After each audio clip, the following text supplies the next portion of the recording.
Voyons, mon cher Dupin, je ne comprends pas votre entêtement à résoudre tous ces rébus, ces hiéroglyphes, ces énigmes. Vous semblez trouver du plaisir même dans les plus triviales occasions qui mettent votre talent de devin à l'épreuve. Non, pas devin, John, analyste, tout simplement. Analyste, si vous voulez. Toujours est-il que vous ne laissez jamais un moment de répit à votre esprit. Toujours occupé à bâtir des combinaisons et des solutions différentes pour la plus futile des charades qui vous tombent sous les yeux. Mon cher John, ces amusements de l'esprit sont pour moi une source de jouissance des plus vives. Alors, écoutez bien. Je vais vous poser une énigme que je ne suis pas loin de considérer, pour ma part, comme un mystère insoluble. Comme tout Paris d'ailleurs. Il s'agit d'un crime atroce, comme vous allez pouvoir vous en rendre compte, dont je viens de lire le récit dans la Gazette des tribunaux. Ah, tiens donc. Écoutez, double assassinat des plus singuliers, c'est le titre de l'article. Ce matin, vers 3 heures, les habitants du quartier Saint-Roch furent réveillés. Mais tenez, lisez vous-même, je vous en prie. Bien volontiers.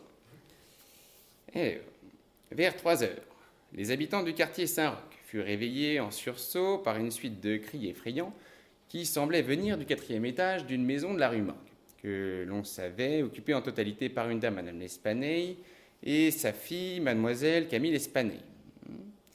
Après quelques retards causés par des efforts infructueux pour se faire ouvrir à l'amiable, la grande porte fut forcée avec une pince et 8 ou 10 voisins entrèrent accompagnés de 2 gendarmes. Jusqu'ici, je ne vois pas l'intérêt, John. Lisez la suite, vous allez voir. Cependant, les cris avaient cessé, mais au moment où tout ce monde arrivait pêle-mêle au 1er étage, on distingua 2 fortes voix, peut-être plus, qui semblaient se disputer violemment et venir de la partie supérieure de la maison. Quand on arrivait au 2e palier, ces bruits avaient cessé et tout était parfaitement tranquille. Les voisins se répandirent de chambre en chambre.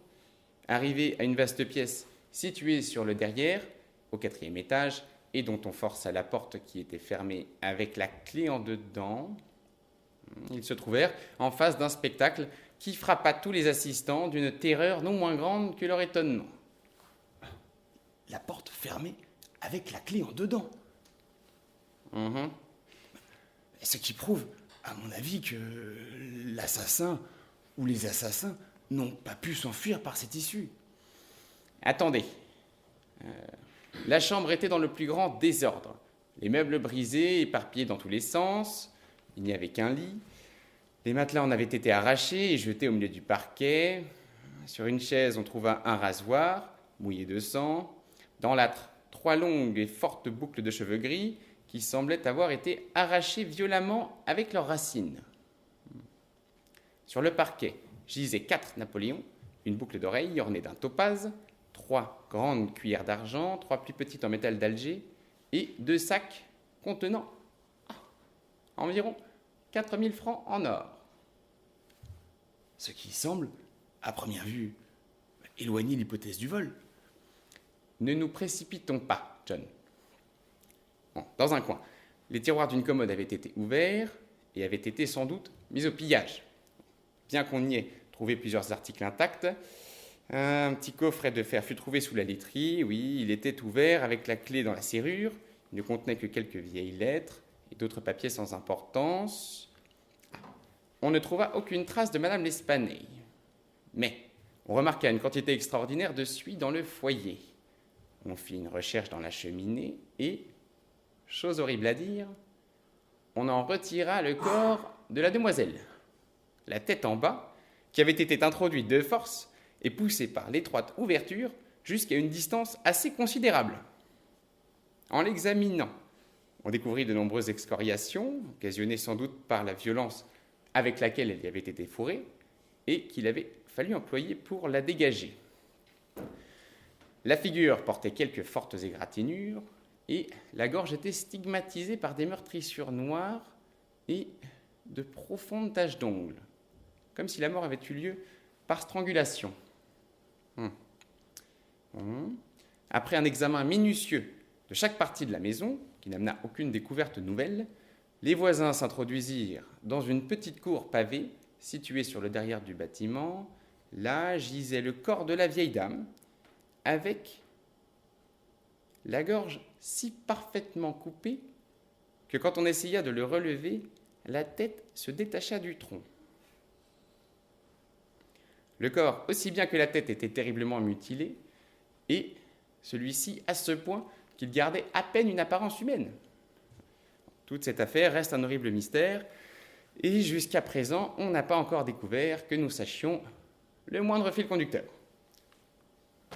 Eh bien, mon cher analyste, que pensez-vous de cet acte monstrueux? Mon cher John, il n'y a pas de problème clairement énoncé et ordonné qui ne puisse offrir sa solution. Avez-vous quelque part le nom de l'inspecteur chargé de cette enquête? Oui, naturellement. Il est en gros caractères à la première page.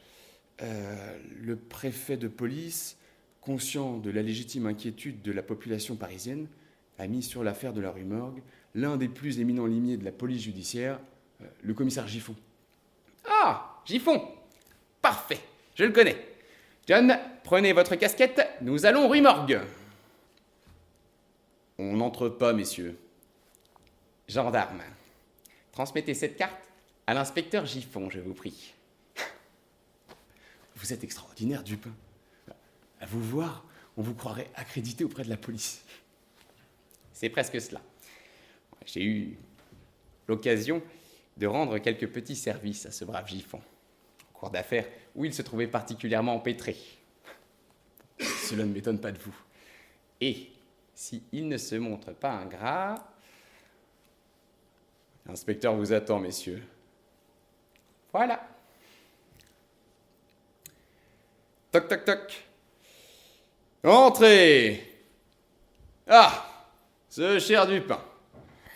Eh bien, vous êtes toujours tourmenté par le démon des enquêtes ténébreuses.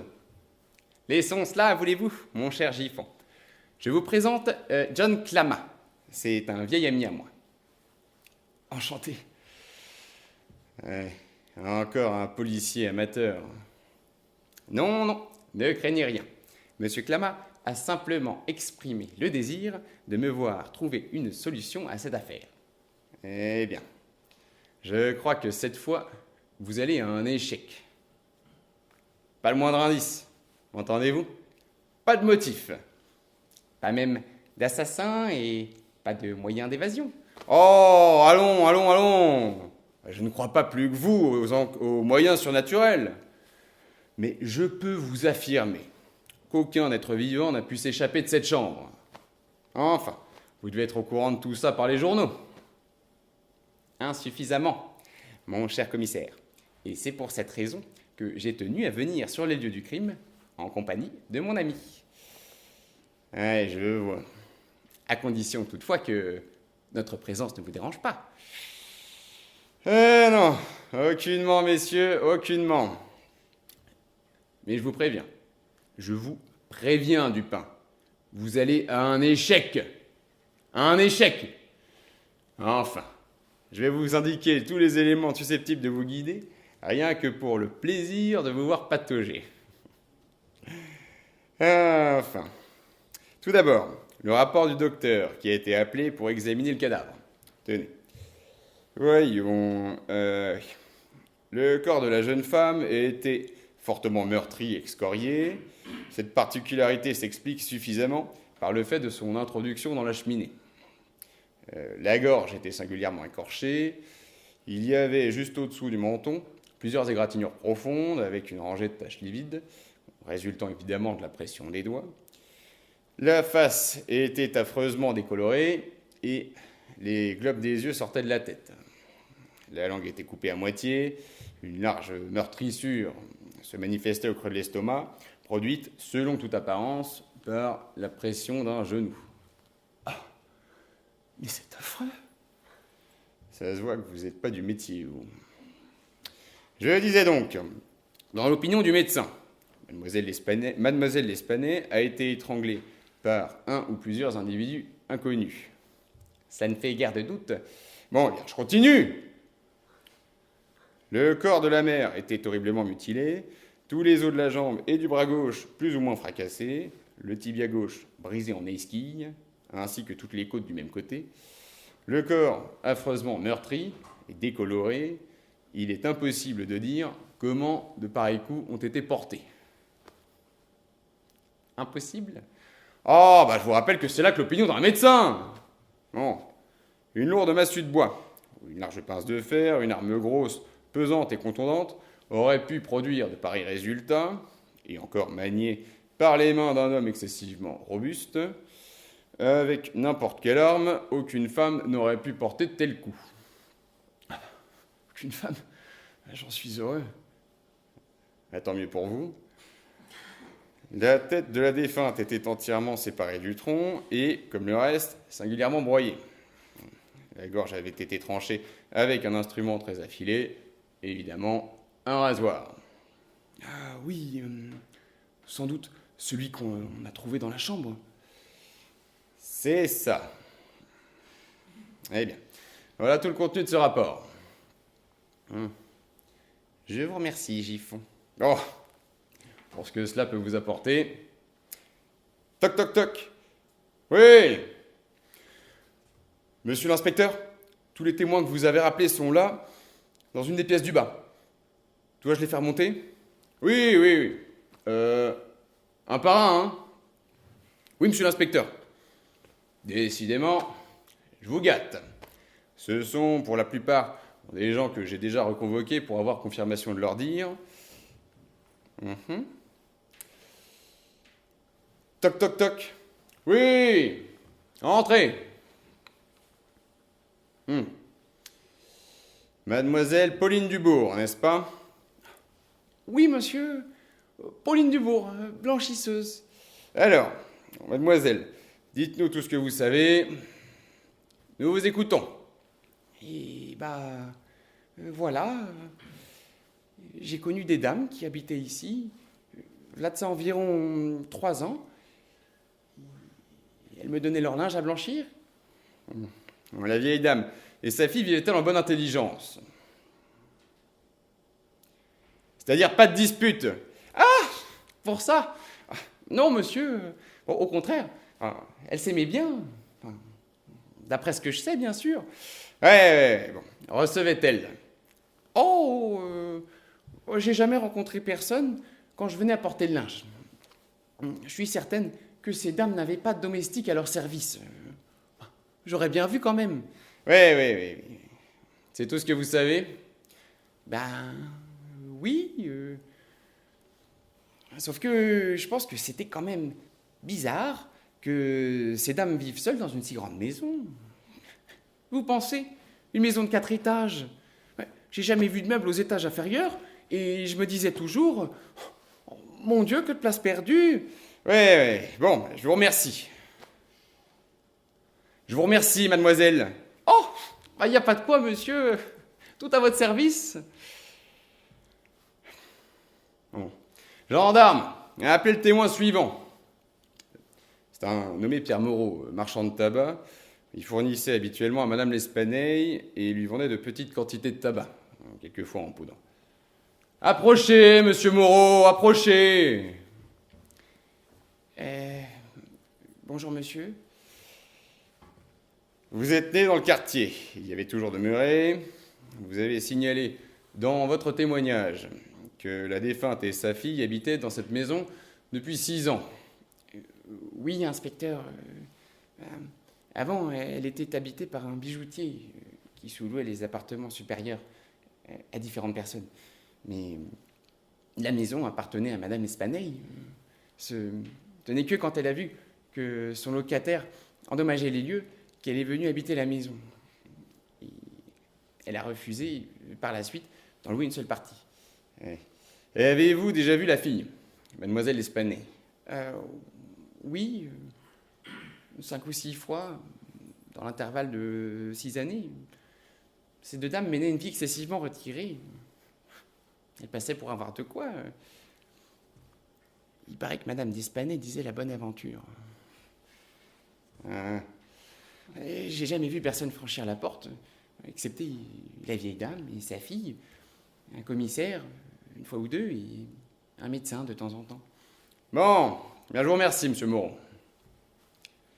Mon cher Dupin, je vous informe que plusieurs personnes du voisinage ont déposé dans le même sens. Et j'ai pas pris la peine de les rappeler en constatant l'inanité de leurs témoignages.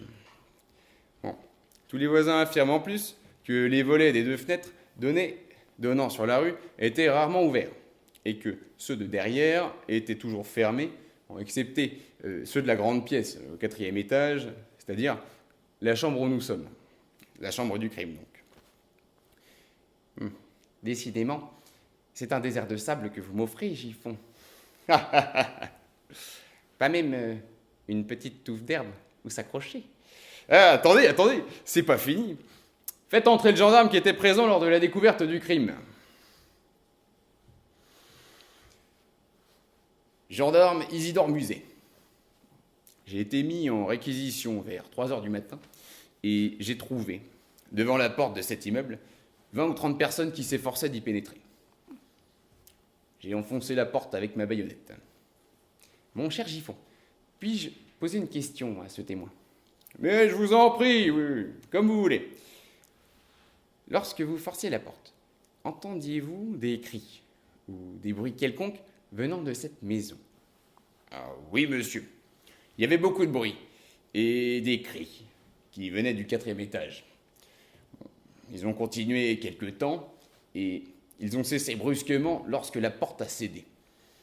Ça n'a pas été long puisque elle était à 2 battants et qu'elle n'était verrouillée ni par en haut ni par en bas.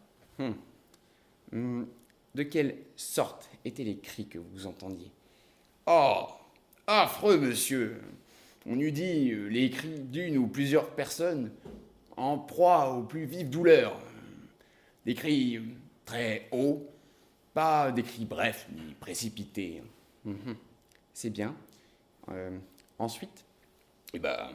Ensuite, j'ai grimpé l'escalier. Et en arrivant au 1er étage, j'ai entendu 2 voix qui se disputaient très haut et très aigrement. L'une, une voix rude. L'autre, beaucoup plus aiguë. Une voix très singulière. Une voix très singulière? Oui. J'ai distingué quelques mots de la première. C'était celle d'un Français. Je suis certain que c'était pas une voix de femme. J'ai entendu les mots sacré et diable. La voix aiguë était celle d'un étranger. Peut-être une femme, peut-être un homme. J'ai pas pu deviner ce qu'elle disait, mais je soupçonne que c'était une voix d'espagnol. D'espagnol? Monsieur, connaissez-vous cette langue? Non, monsieur.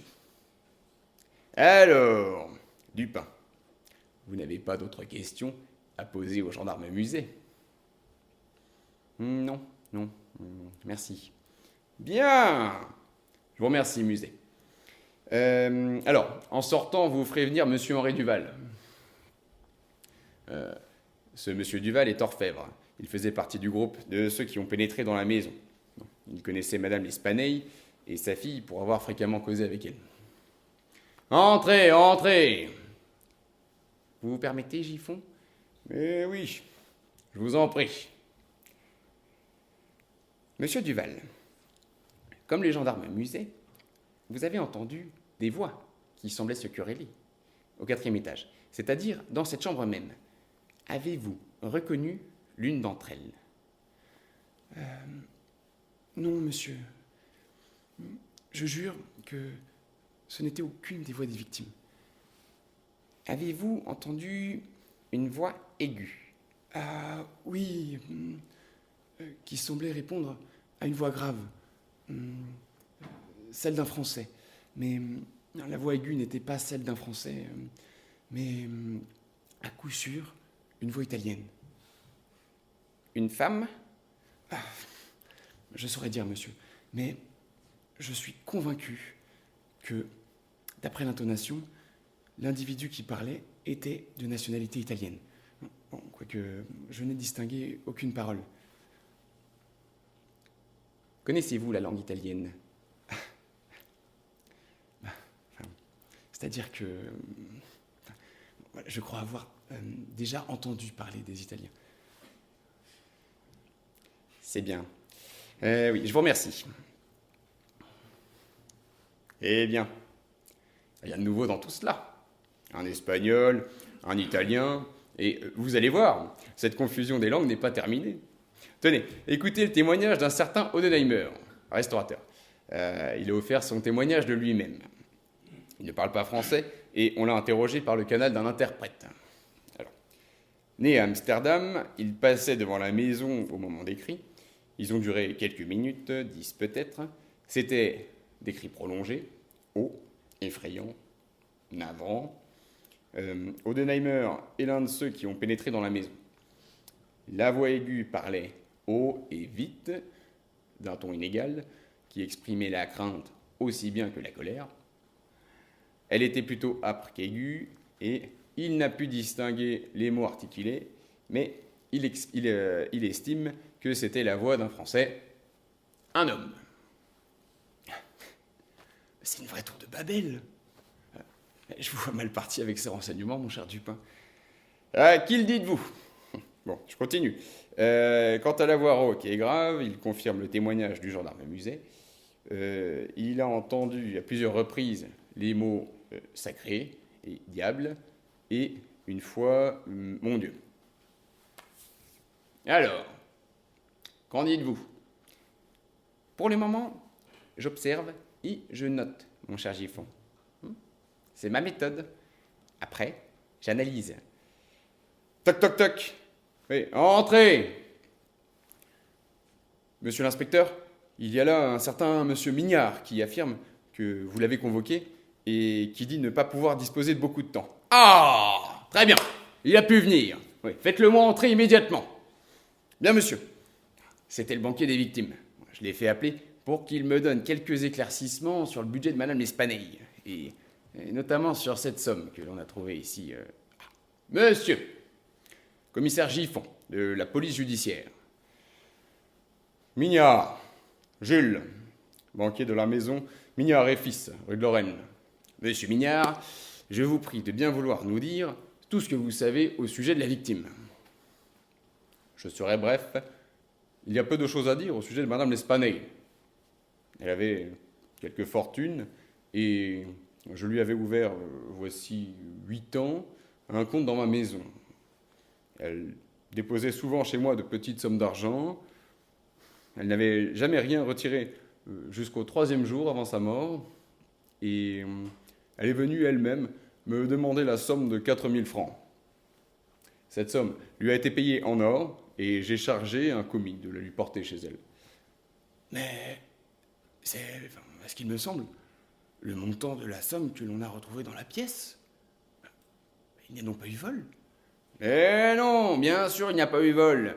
Mais cela ne prouve pas que le motif n'ait pas été le vol. Les voleurs ont peut-être été empêchés par quelques raisons. Monsieur Mignard, votre commis savait donc que votre cliente venait de retirer cette somme. Oui, certainement, puisque c'est lui qui lui a apporté. Il était donc certainement le seul, avec vous, les malheureuses victimes, à savoir qu'elle possédait une telle quantité d'argent chez elle. Eh bien, oui, cela est possible, monsieur l'inspecteur. En effet, oui, je me souviens que je n'ai pu faire livrer cette somme que dans la soirée qui précédait la nuit du crime. Votre témoignage m'est très précieux, monsieur Mignard. Je vous demanderai simplement de bien vouloir me mettre en rapport avec le commis en question. Mais bien volontiers, monsieur le commissaire. Il s'agit d'Adolphe Lebon, un employé qui m'a toujours semblé assez consciencieux, malgré un certain caractère lymphatique. Et il doit se trouver à son travail en ce moment. Bon, eh bien, monsieur, je vous suis. Venez-vous, messieurs? À moins que vous ne préféreriez entendre la suite de témoins. En effet, Giffon, je préfère. Ah, bah alors, je vous laisse carte blanche, mais vous perdez votre temps. Après vous, monsieur Mignard.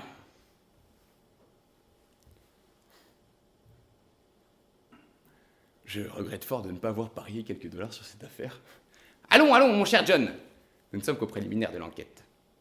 Vous n'allez pas vous mettre à foncer tête baissée, comme ce pauvre Giffon qui a l'esprit totalement omnibilé par cette grosse somme d'argent. C'est un intempestif. Il arrive bien parfois que les résultats qu'il obtienne soient surprenants, mais ils sont, pour la plupart, simplement dus à sa diligence et à son activité, c'est-à-dire à une méthode de tâtonnement aucunement raisonnée. Dans un cas comme celui-ci,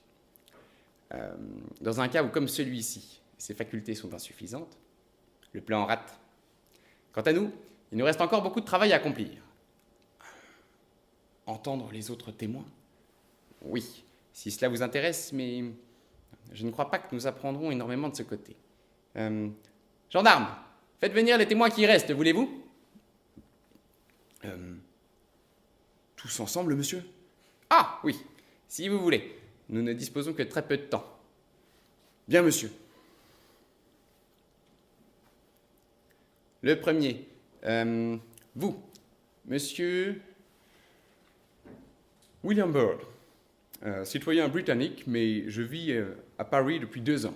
Je suis tailleur. Je vous demanderai simplement, monsieur Bird, si vous étiez présent lors de la découverte du crime. Oh, yes. C'était une véritable tragédie. Bon, alors, avant de pénétrer dans cette chambre, avez-vous entendu des voix qui semblaient se quereller? Oh, yeah. 2 voix. L'une plutôt rude, qui était celle d'un Français, pardon. Et je n'ai pas distingué ses paroles, sauf à plusieurs reprises, mon Dieu, sacré et... Attendez, je vous prie. Messieurs, êtes-vous d'accord avec ce qu'affirme monsieur Bird? Ah, si, mais je n'ai pas monté l'escalier. Il est l'air trop délicat, comme je l'ai dit déjà al signor commissario. Je redoute toujours les conséquences d'une trop vive agitation nerveuse. Mon médecin me rappelle. Bon, s'il vous plaît, malgré cela, avez-vous entendu une voix? Ah, bien sûr. Je les ai entendus comme je vous entends, monsieur. Et aussi vrai que je m'appelle Alfonso Garcia et que je suis né au Mexique. Je sais bien que la grosse voix était celle d'un Français. Et la voix aiguë d'un Anglais. J'en suis sûr. Oh non, ce n'est pas vrai. C'était la voix d'un Allemand. Elle était très forte, plus forte que la voix rude, et je suis certain que ce n'était pas la voix d'un Anglais. Monsieur Bird, pardon, connaissez-vous l'allemand? Non. Et vous, monsieur Garcia, savez-vous l'anglais? Ah, non, mais je juge de près l'intonation. Et vous, monsieur? Ah, moi! Je m'appelle Alberto Montani, je suis confiseur. J'ai monté l'escalier avec les autres, mais quand nous sommes arrivés dans la chambre, il n'y avait plus personne. Bon, nous savons tout cela. Que pouvez-vous nous dire au sujet des voix que vous avez certainement entendues avant de pénétrer dans cette pièce? J'essaie qu'il y en avait 2. Une rauque et une criarde, égout. La voix rauque était celle d'un Français. Elle semblait faire des remontrances, quoique je n'ai pas compris ce qu'elle disait. Mais pour l'égout, je ne suis pas d'accord avec ces messieurs. C'était un accent de l'Est. Vous savez, comme la voix forte d'un Russe. Sûrement la voix d'un homme. Moi, je suis italien et je n'ai jamais causé avec un Russe, mais je ne vois pas de quelle nation cet homme-là pourrait être. Bon, très bien, messieurs, je vous remercie. Mais c'est formidable, cette manie qu'ont les gens de toujours vouloir reconnaître quelque chose qui leur est inconnu. Bon. En vérité, nous n'avons pu obtenir aucun renseignement d'une valeur quelconque. Je crois que jamais un assassinat si mystérieux, si embrouillé n'a été commis. Ah. Si toutefois il y a eu assassinat. Voilà que je commence à douter de tout dans cette vilaine affaire. Allons, mon cher John, nous allons maintenant nous occuper sérieusement de mener cette enquête. Alors, Giffon affirme qu'il n'y a pas d'autre issue praticable que la porte qui a été forcée par les témoins. Or, ceci est, à mon avis, impossible. Madame L'Espanaye n'a pas été assassinée par des esprits. Les auteurs du meurtre étaient des êtres matériels, ils ont donc fui matériellement. Oui, mais comment? Prouvez-le. Heureusement, il n'y a qu'une manière de raisonner sur ce point, et cette manière nous conduira à une conclusion positive. Examinons donc un à un les moyens possibles d'évasion. Il est clair que les assassins étaient dans la chambre où la foule a trouvé le corps de mademoiselle L'Espanaye. C'est donc dans cette chambre que nous avons à chercher les issues. La police a levé les parquets, ouvert les plafonds, sondé la maçonnerie des murs. Aucune issue secrète n'a pu échapper à sa perspicacité. Je lui fais donc confiance quant à la non-existence d'une issue secrète. Les portes étant solidement fermées et les clés en dedans, rien de ce côté. Voyons les cheminées. Elles sont d'une largeur ordinaire, jusqu'à 10 pieds au-dessus du foyer, et ne laisseraient pas le passage à un gros chat. Nous en sommes donc réduits aux fenêtres. Il a donc fallu que les meurtriers s'échappassent par l'une d'elles. Oui, mais vous m'étonnez, Dupin. La police en a vérifié l'impossibilité. Oui, et moi, je vais vous prouver le contraire. Bon, voyons voir. Regardez cette fenêtre. Elle est en effet solidement fermée et résiste à tous nos efforts. D'ailleurs, vous voyez, on a percé son châssis, là, à gauche, et on y a enfoncé un gros clou jusqu'à la tête pour la sceller. Ah, oui. En effet. Et il en est de même pour l'autre. Elle est fixée par un clou semblable au vôtre. Et je n'ai pas réussi à lever le châssis. Oui. C'est sans aucun doute pour cette raison que la police est pleinement convaincue qu'aucune fuite n'a pu s'effectuer par ce chemin. Mais, comme mon but est de montrer que l'impossibilité n'est qu'apparente, mon examen sera un peu plus minutieux. Donc, les meurtriers s'étant évadés par une de ces deux fenêtres. Ils n'ont pas pu refermer le châssis en dedans, comme on les a trouvés, et comme ils se trouvent encore être. C'est ce qui a borné les recherches de la police. Il faut donc que ces châssis puissent se fermer d'eux-mêmes. Je croyais que vous n'admettiez pas le surnaturel. C'est vrai, mais la présence d'un ressort caché n'a rien de surnaturel et se trouve même être assez commun à ces sortes de fenêtres. Tenez, je retire le clou fixant le châssis de cette fenêtre et je tire sur l'anneau. La fenêtre s'ouvre. Ah, oui, mais vous avez retiré le clou. Or, comment voulez-vous que les assassins aient pu le remettre, puisqu'il se trouvait à l'extérieur? Vous avez raison, John. C'est évidemment impossible avec cette fenêtre, car s'il y avait eu fuite ici, le clou n'aurait pas été replacé. Sauf si nous supposons la présence d'un complice chez les témoins qui ont pénétré dans la chambre, tout de suite après le meurtre. Mais, d'après l'interrogatoire ridicule que nous venons de mener, cette hypothèse m'apparaît fort improbable. Il faut donc que la fuite se soit faite par l'autre fenêtre. Oui, il y a également un clou planté dans le châssis. Essayez de le retirer, voulez-vous? Non, je ne peux pas. Il est totalement rouillé. Ah! C'est justement ce qui a empêché Giffon d'essayer d'ouvrir cette fenêtre. Voyant que la première ne s'ouvrait que lorsqu'on retirait le clou, et n'ayant pu retirer le clou semblable fixant la deuxième, il n'a pas poursuivi son enquête.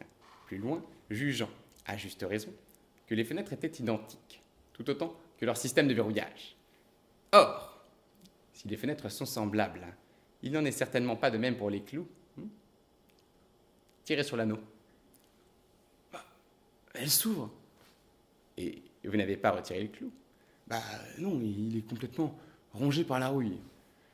Ce qui fait que dès que la fenêtre se referme, il reprend sa place comme s'il était intact. Il reste incrusté dans le châssis et fait penser qu'il remplit le même office que le clou planté dans le châssis de l'autre fenêtre. Lâchez l'anneau. Voyez, la fenêtre se remet dans sa position primitive.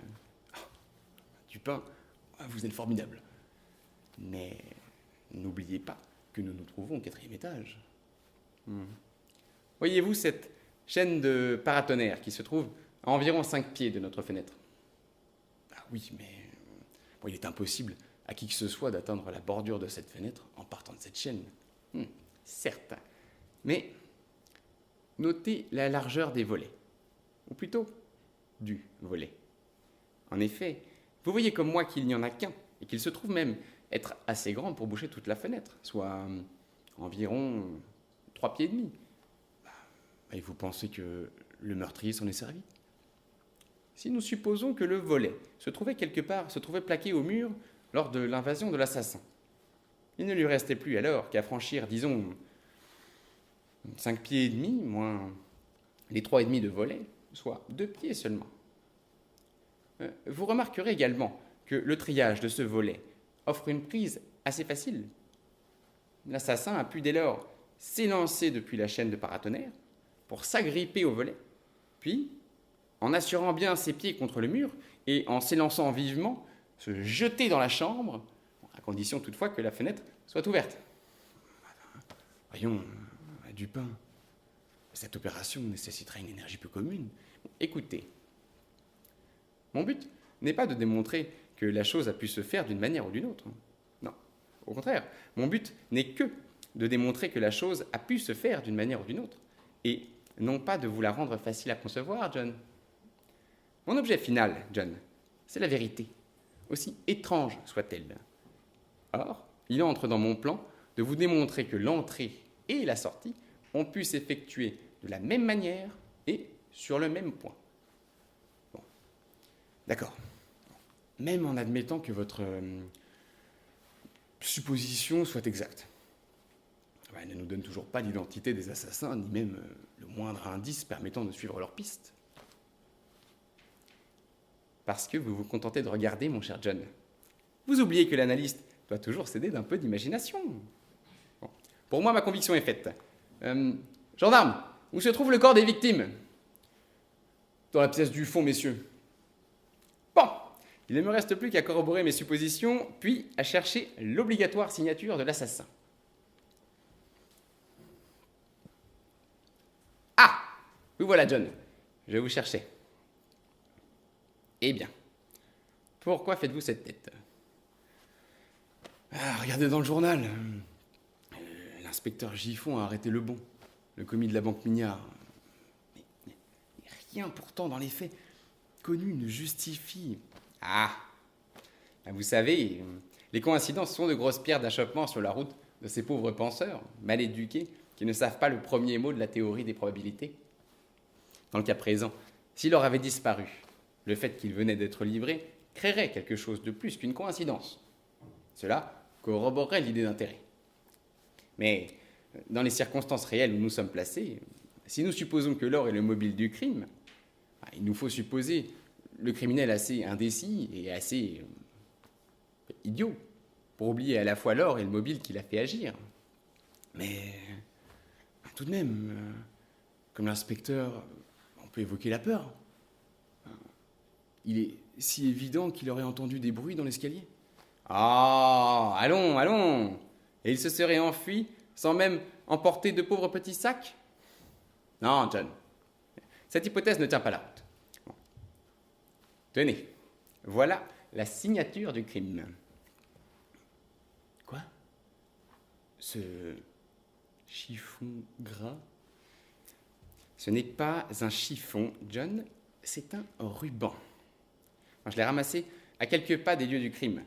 La police a dû penser à tort qu'il appartenait à une fillette et n'avait rien à voir avec l'affaire.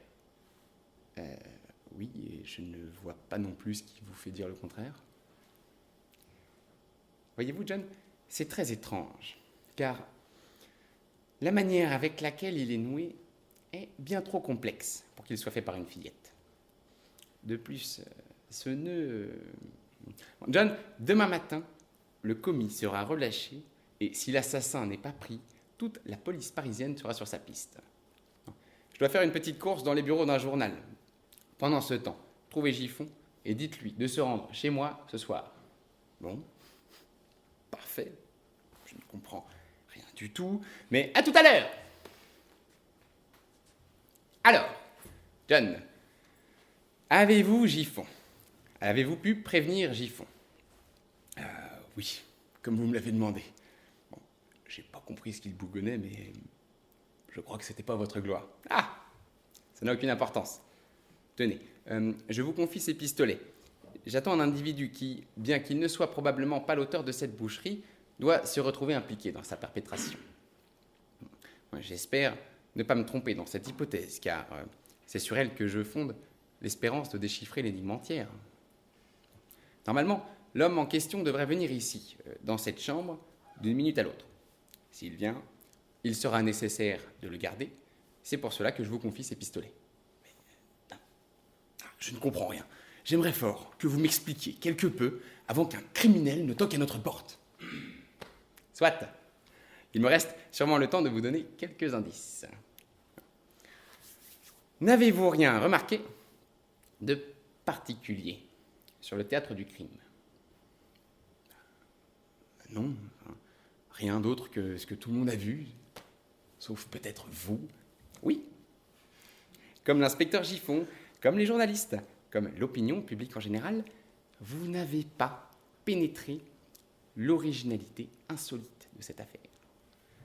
Il me semble, voyez-vous, que le mystère est considéré comme insoluble pour la raison même qui devrait le faire regarder comme facile à résoudre. Je veux parler du caractère excessif sous lequel il apparaît. Les gens de police sont confondus par l'absence apparente de motif, légitimement, non le meurtre lui-même, mais l'atrocité gratuite du meurtre. Oui, et pour l'instant, vous ne m'avez pas non plus expliqué pourquoi un meurtre aussi violent n'a pas de motif. Vous savez, dans les investigations du genre, de celles qui nous occupent, il ne faut pas se demander comment les choses se sont passées, mais bien plutôt étudier en quoi elles se distinguent de tout ce qui s'est passé auparavant.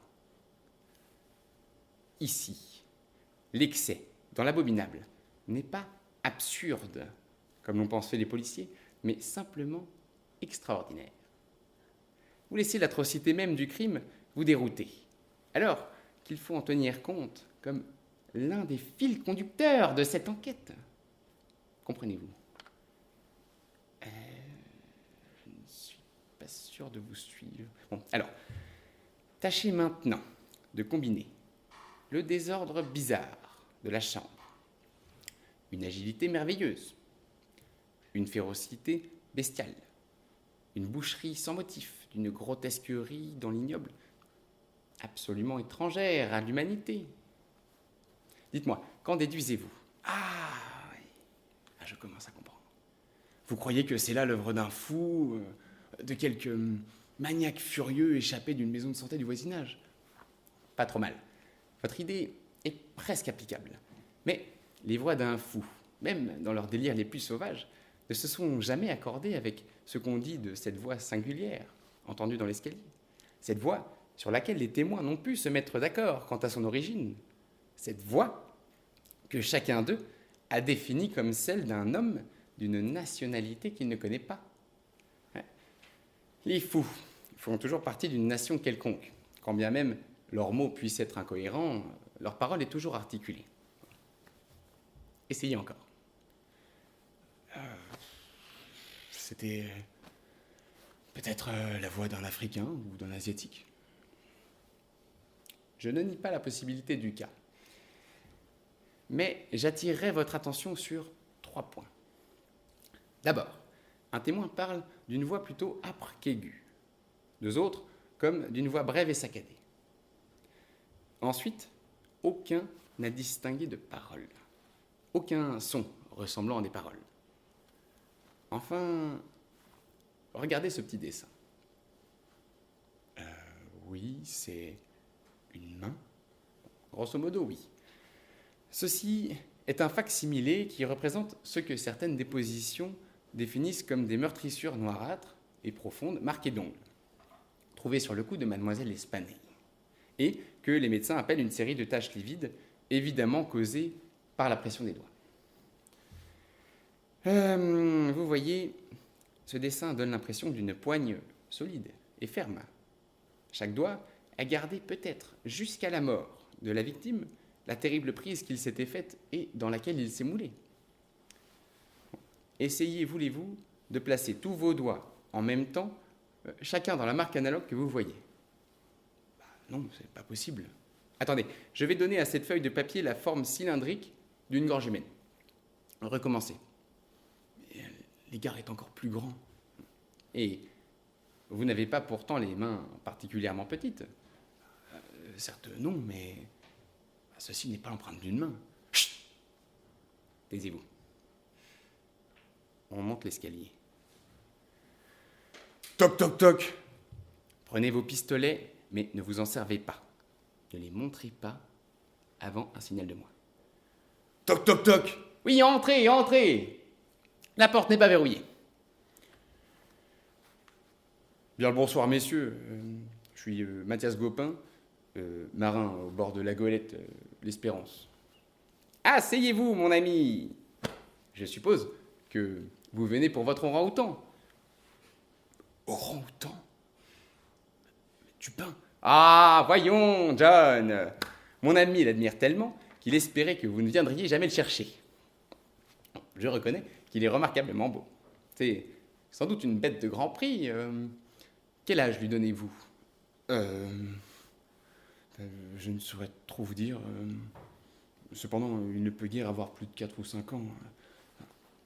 Vous l'avez ici ? Il a été capturé hier, dans une cour où il s'était réfugié à bout de force. On l'a enfermé dans une des écuries de manège, tout près d'ici. Vous pourrez la voir demain matin. Ainsi, vous êtes en mesure de prouver votre droit de propriété ? Oui, certainement, monsieur. Ah, mon ami va être bien peiné de s'en séparer, n'est-ce pas ? Oui, oui. Bon, je n'entends pas que vous ayez pris tant de peine pour rien. Je n'y ai pas compté. Je paierai volontiers une récompense à la personne qui a trouvé l'animal. Une récompense raisonnable. Bon, c'est juste d'ailleurs. Voyons, que donneriez-vous ? Ah, je sais. Vous allez nous dire tout ce que vous savez se rapportant à l'assassinat de la rue Morgue. Quoi La rue Morgue ? John, fermez la porte et mettez la clé dans votre poche. Mon ami, regardez ce pistolet et restez tranquille.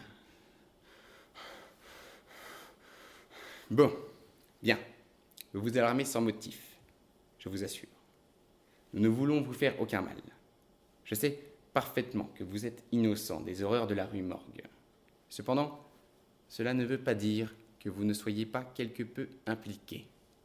Bon, le peu que je vous ai dit prouve que j'ai eu sur cette affaire des informations dont vous ne vous seriez jamais douté. Maintenant, la chose est claire pour nous. Vous n'avez rien fait de ce que vous ayez pu éviter, rien à coup sûr qui vous rende coupable. Vous auriez pu voler impunément, vous n'avez pas fait. Vous n'avez donc aucune raison de cacher quoi que ce soit. De plus, un homme est en prison, accusé du crime dont vous connaissez l'auteur. Oh, que Dieu me vienne en aide. Mais je vais vous dire tout ce que je sais. Mais je dirai tout. Je dirai tout quand même. Il m'en coûterait la vie. Vous ne me croirez pas, mais je vous jure que je suis innocent. Parlez, parlez. Vous voyez bien que vous avez affaire à des gens d'honneur. Voilà. J'ai fait dernièrement un voyage dans l'archipel indien. Un camarade et moi avons débarqué à Bornéo pour y faire une excursion. Nous avons capturé cet orang-outan. Mais mon camarade mourut et je deviens le seul propriétaire de cette bête. m'a causé bien du souci. Vous savez, j'avais déjà l'intention de le vendre, vous comprenez? Oui, très bien, très bien. Continuez. J'ai réussi à l'amener jusqu'à Paris, où je le cachais chez moi, vu la curiosité des voisins. Si je le gardais encore, c'était pour le soigner d'une blessure qu'il s'était faite au pied, avec une esquille à bord. Alors, une nuit, que je rentrais de faire une petite fête avec des camarades, il s'était enfui du cabinet, où je l'avais renfermé, un rasoir à la main et tout barbouillé de savon. Il était assis devant le miroir et il essayait de se raser. Comme il m'avait sans doute vu le faire auparavant, moi j'ai eu peur. Alors, j'ai pris le fouet pour le dompter et qu'il lâche le rasoir. Mais, contrairement à son habitude, l'animal n'a pas obéi. Cette fois, il a bondi vers la porte et a dégringolé les escaliers à toute vitesse. Alors, moi, je l'ai poursuivi. Dans la rue, il se retournait vers moi, il faisait des grimaces, et puis, quand j'étais près de l'atteindre, il s'enfuyait de plus belle. Il n'y avait personne dehors, car il devait être environ 3 heures du matin. Et c'est alors que nous sommes arrivés rue Morgue, plutôt sur le derrière de la maison. Enfin, vous savez, dans la petite cour. Son attention a dû être attirée par la lumière qui brille au 4e étage, par la fenêtre ouverte. Il s'est précipité vers le mur et il a grimpé le long de la chaîne du paratonnerre. Ah oui, je commence à comprendre. Et là, il a saisi le volet et d'un bond, il s'est précipité dans la chambre. Alors, cela a été vite fait, vous savez. Moi, j'étais à la fois inquiet et joyeux, car je croyais bien pouvoir ressaisir l'animal. J'ai moi aussi grimpé à la chaîne, mais quand je suis arrivé à la hauteur de la fenêtre, je me suis trouvé fort empêché de faire la même gymnastique que la bête. Tout ce que j'ai pu faire, c'est regarder l'intérieur. Et c'est alors que j'ai entendu ces horribles cris dans le silence. Allons, allons. Tranquillisez-vous. Nous voyons que vous n'êtes pas le responsable du meurtre. J'ai vu la vieille dame et sa fille en toilette de nuit. Et elle devait ranger des papiers et de l'argent dans un coffre. Alors, Elles étaient paralysées de terreur. L'animal a empoigné la dame par les cheveux et a agité le rasoir autour de sa figure en imitant les gestes d'un barbier. La fille s'était évanouie, mais la vieille dame faisait des efforts pour se libérer. Les dispositions, probablement pacifistes, du singe se sont brusquement changées en fureur. Ça a été terrible. C'est alors qu'il sépara d'un coup rapide la tête du corps. Il a vu du sang transformer sa fureur en frénésie. Il grinçait des dents et il jeta sur la jeune fille. Il lui planta ses griffes dans la gorge. Ah, quelle horreur! Et après ça, il a regardé par la fenêtre et c'est là. Il m'a vu accroché à la chaîne. Alors, il a eu peur, il a dû se rappeler du fouet et il savait bien qu'il méritait son châtiment. Il bondissait à travers la chambre, brisait les meubles, retournait les tiroirs. On aurait dit qu'il voulait cacher les traces de son action. Et finalement, il s'empara du corps de la jeune fille. Et il le poussa dans la cheminée. Puis, il prit la vieille dame qui précipita par la fenêtre. Quand je l'ai vu près de la fenêtre, je me suis laissé glisser le long de la chaîne et je me suis enfui tout d'un coup jusqu'à chez moi. Mais il y voit entendu par les témoins. J'ai crié après lui. J'ai juré, bien sûr. Et lui, il répondait par des glapissements diaboliques. C'était affreux. et après votre fuite, la bête a pris le même chemin qu'elle avait emprunté pour pénétrer dans la chambre. En passant, elle a dû heurter l'anneau, ce qui a actionné le ressort et fait se refermer la fenêtre. Toc, toc, toc. Voici le commissaire Giffon, qui vient à notre rendez-vous. Ouvrez-lui la porte, John. Quant à vous, ne craignez rien, mon ami. Je comprends très bien votre hésitation à apporter votre témoignage à la justice. Vous allez simplement raconter ce que vous savez à l'inspecteur et je témoignerai que vous êtes spontanément venu nous aider par vos déclarations. Merci. Merci beaucoup, monsieur. Ah! Vous voilà, Giffon. Je vous présente un homme qui va vous dire tout ce qu'il sait sur l'affaire de la rue Morgue. Vous en serez quitte pour relâcher le commis Lebon? Ah, je ne comprends pas la manie de certaines personnes qui se mêlent toujours de ce qui ne les regarde pas. Ah, mais c'est injuste. Laissez dire John. Ça allégera sa conscience, n'est-ce pas? Je suis content de l'avoir battu sur son propre terrain. Voyez-vous, l'inspecteur Giffon est trop fin pour être profond. Sa science n'a pas de base, elle est toute en tête, n'a pas de corps. Allons, allons, venez monsieur, je vous entendrai à la préfecture.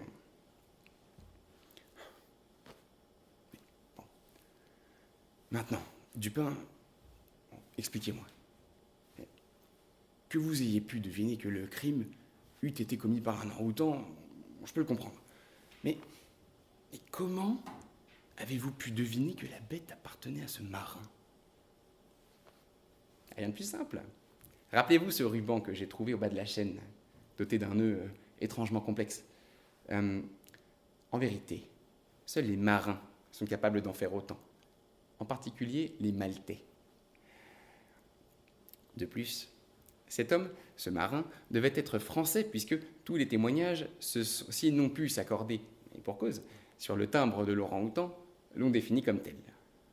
Dès lors, je n'ai plus qu'à passer une annonce dans le journal de l'Océan, cette feuille consacrée aux intérêts maritimes qui est très recherchée par les marins. Tenez, lisez-la. Avis, on a trouvé le matin du 14, C'est le matin de l'assassinat.